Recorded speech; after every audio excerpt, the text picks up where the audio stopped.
Okay, at this point I feel like कि भाई साहब दी बॉयज मुझे और ज़्यादा डिसअपॉइंट नहीं कर सकती क्योंकि I am already so much disappointed. देखो, ये एक ऐसा सुपर हीरो शो है जो कि आर रेटेड के साथ चलता है एंड ये शो तुमको प्रॉमिस ही यही करता है कि तुम्हें आर रेटेड ब्रूटल चीज़ें दिखाएंगी, वो चीज़ें दिखाई जाएंगी जो कि तुम बाकी सुपर हीरो मूवीज़ में तुम नहीं देख सकते।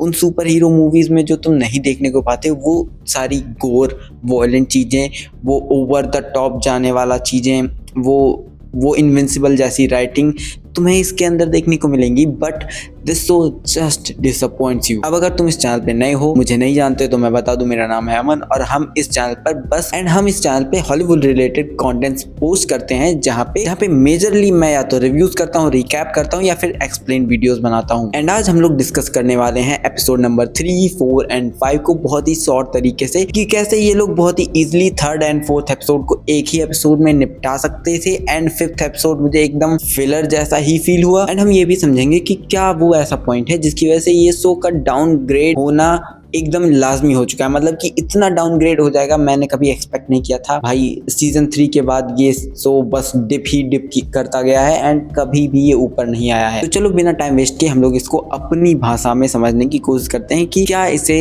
इतना ज्यादा डाउनग्रेड कर रही है। जहाँ पर episode number 3 start with Ryan और हमें दिखाया जाता है रसिया, जहाँ पे कुछ मिलिट्री वाले किसी एक सुनसान से किसी जगह में एंट्री कर रहे हैं एंड वहाँ पे वो किसी को खोज रहे हैं मारने के लिए। एंड वहाँ पे एक सुपर नेचुरल इंसान होता है जो कि लोगों को चुन चुन के मारा होता है एंड वो कोई और नहीं बल्कि रायन होता है जो कि अब लोगों को जानबूझकर मार रहा है और ये तुम्हें उसकी आंखों में क्लियर दिख जाता है। एंड हाँ, ये एपिसोड रायन के साथ ही एंड होता है एंड ये काफ़ी इंपॉर्टेंट प्लॉट पॉइंट भी था क्योंकि कॉमिक्स में भी ऐसा होता है जब होमलैंडर रायन को मारता है। खैर, इसके बाद एक बहुत ही गंदा प्लॉट पॉइंट आता है जो कि मुझे पर्सनली बहुत ही बेकार लगा कि होमलैंडर अपने बाप सोल्जर बॉय को सब कुछ दे देता है, मतलब कि पब्लिकली अनाउंस कर देता है कि भाई ये मेरा बाप है और इसको हम वाइट वॉश करवा देंगे एंड इसको हम जगह दे देंगे दी 7 के अंदर। बट जानते हो यहाँ पे खराब क्या किया इन्होंने? यहाँ पे इन्होंने समीर का जो कैरेक्टर था उसको फ्री करवा दिया। इस एपिसोड में समीर के कैरेक्टर को ये लोग दिखाते हैं कि समीर के कैरेक्टर को उसकी बेटी मिल जाती है एंड उसकी बेटी मिलते ही वो सारे वायरस को बर्बाद कर देता है एंड भाई साहब वो वापस चला जाता है। यानी कि तुम जिस तरीके से इस शो का प्रोग्रेस कर रहे थे वो खत्म हो गया। और ये वही वायरस है जो कि एपिसोड नंबर 2 में ऑलरेडी टेस्ट किया जा चुका है एंड उसके रिजल्ट्स आ चुके हैं कि V1 वाले सूप्स के ऊपर वो वर्क नहीं करेगा और उनके अलावा जितने भी सूप्स हैं उनको वो बहुत ही बुरी तरीके से मारेगा और ये प्रूव भी हो चुका है।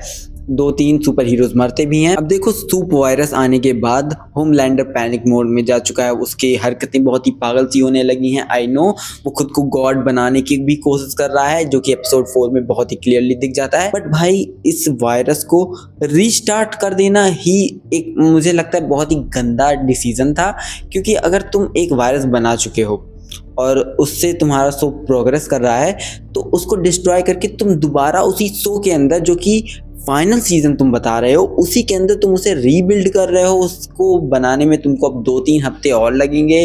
फ्रेंची उसको दोबारा खुद की वजह से बना रहा है एंड फ्रेंची उसे जाने दे, आई मीन किमिको उसे जाने देती है।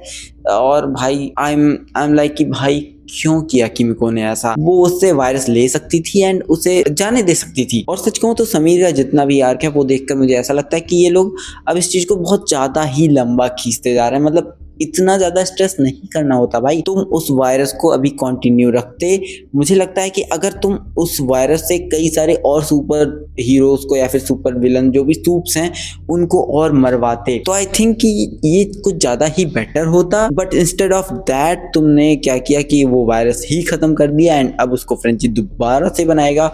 तब तक तुम्हारे पास टाइम हो जाएगा जहाँ पे कई और सारी चीजें हमें उन अलग अलग पर्सपेक्टिव से दिखाई जाएंगी एंड ये लोग V1 के सर्च में कई सारी फैसिलिटीज के अंदर जाएंगे, कई सारी चीजें करेंगे। स्टैन एडगर पकड़ा जाएगा एंड स्टैन एडगर को पकड़ने में जिसका हाथ होगा उसको क्रेडिट नहीं मिलेगा, जिसकी वजह से नोवार अनहैप्पी हो जाएगा। डीप अपना क्रेडिट चुरा के होमलैंडर के आगे हीरो बन जाएगा एंड यही सब फालतू के प्लॉट रन कर रहे होते हैं। और अब जो लोग भी बोलेंगे कि भाई फालतू का प्लॉट तो नहीं है, तो मैं बता दूं भाई इट्स अ बुलशिट। ये लोग इससे बहुत ज्यादा अच्छा पुल ऑफ कर सकते हैं बहुत ही इजीली। ये लोग जानबूझकर इतना स्लो शो बना रहे हैं, मतलब कि हर चीज को वापस आगे बढ़ा के 2 कदम पीछे लेना क्यों जरूरी है। तुम चीजों को और ज्यादा एस्केलेट करो और ज्यादा बढ़ाओ।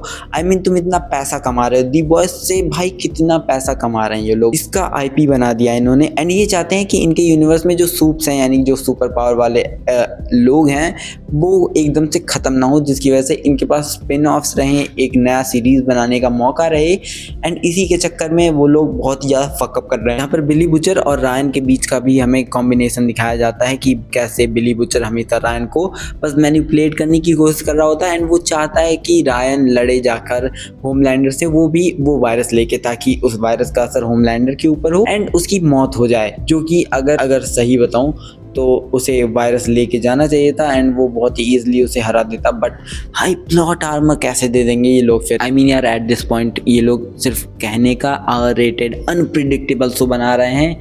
ये बहुत ही ज़्यादा प्रिडिक्टेबल हो चुका है एंड तुम कह सकते हो कि हाँ भाई ये हो गया, कोई बड़ी बात नहीं है, क्योंकि तुम ही लोगों ने इसे बहुत ही प्रिडिक्टेबल बना दिया, ऐसा शो बना दिया जैसे बच्चों का शो है। एंड स्टोरी लाइन्स ऐसे आगे बढ़ती हैं एंड वापस पीछे आ जाती हैं, जैसे कि भाई हमें आगे का देखना ही नहीं है। हमें क्यों नहीं देखना आगे का, मुझे आगे का ही देखना है। मुझे वापस से नहीं देखना है कि कैसे फ्रेंची उस वायरस को दोबारा से बनाने की कोशिश कर रहा है। इस चक्कर में वो दोनों लड़ रहे हैं, ये लोग V1 खोजने में लगे हुए हैं, जहाँ पे सोल्जर बॉय की भी कुछ कहानी चल रही है, स्टॉर्म फ्रंट की कुछ कहानी चल रही है। अब एपिसोड 4 जो है वो मेजरली टेक प्लेस करती है उसी बंकर के अंदर या फिर उस फैसिलिटी के अंदर जहाँ पे वॉट ने V1 बनाया था और उसका एक्सपेरिमेंट किया था, जहाँ पे एक इंसान होता है जो कि लास्ट ऑफ अस के ज़ॉम्बी की तरह उस दीवार में चिपका हुआ होता है, जो कि कुछ केमिकल रिलीज करा होता है, जिसकी वजह से लोगों के मन में एक दूसरे के लिए घृणा पैदा होती है एंड वो एक दूसरे से गुस्सा हो जाते हैं एंड झगड़ा करने लगते हैं। अब देखो यहाँ पे जो कुछ भी है एपिसोड नंबर 4 में तुम्हें क्लियर पता चलने लग जाता है, जैसे कि वो बंकर, उस बंकर के अंदर उन लाशों का होना, क्यों है वो लाशें, उसका भी पता चल जाता है। एग्रेशन क्यों आ रहा है उसका भी पता चल जाता है।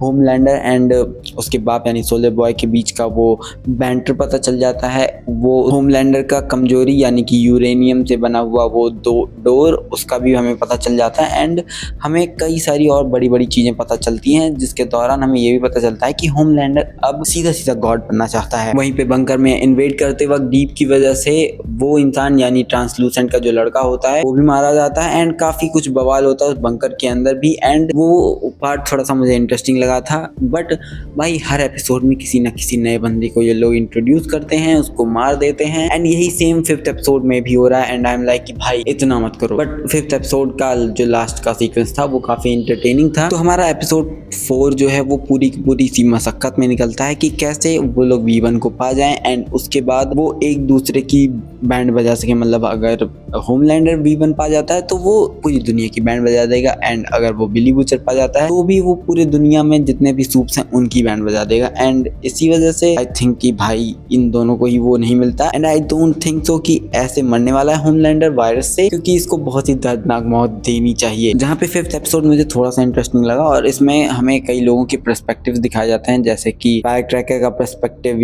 या फिर नोआर का पर्सपेक्टिव या फिर फायर क्रैकर का पर्सपेक्टिव या फिर सोल्जर बॉय का पर्सपेक्टिव। ये सारे चारों ही पर्सपेक्टिव बहुत ही अच्छे से दिखाए गए हैं एंड इन चारों की ही कहानी दिखाई जाती है। जहाँ पे फायर क्रैकर का जो पर्सपेक्टिव मुझे काफ़ी ज़्यादा हार्ट वार्मिंग सा लगा, क्योंकि अचानक से उसकी डेथ भी हो जाती है। आई मीन यार एपिसोड नंबर 5 काफ़ी इंटरेस्टिंग था, काफ़ी सारी चीज़ें होती हैं एंड काफ़ी सारे तुम्हें कैमियोज भी देखने को मिलते हैं एंड तुम्हें मेन चीज जो देखने को मिलता है वो सुपर नेचुरल्स वाला कनेक्शन। जहाँ पे हमें जो फायर क्रैकर का पर्सपेक्टिव दिखाया जाता है उसमें हमें क्लियरली पता चल जाता है कि फायर क्रैकर जिसे पसंद करती है उसे ही जाल में फंसा देती है एंड इसकी वजह से उसका मतलब डेथ सेंटेंस कंफर्म हो जाता है। एंड हमें उसके बाद सिस्टर सेज दिखाई जाती है, उसका पर्सपेक्टिव दिखाया जाता है, जहाँ पे सिस्टर सेज के जो काले राज हैं वो भी हमें दिखाए जाते हैं कि सिस्टर सेज किस तरह से होमलैंडर को मारना चाहती है। देन वहीं पे जो सबसे इम्पोर्टेंट पर्सपेक्टिव आता है वो आता है अपने सोल्जर बॉय का। एंड भाई साहब सोल्जर बॉय का जो पर्सपेक्टिव है वो काफ़ी अच्छा है एंड ये लोग मिस्टर मैराथन के पास जाते हैं, जहाँ पे जाने के बाद ये लोग बातचीत करते हैं। बेबी ऑयल्स वाला वो रेफरेंस एंड बहुत सारे भर के रेफरेंस वहाँ पे दिए गए हैं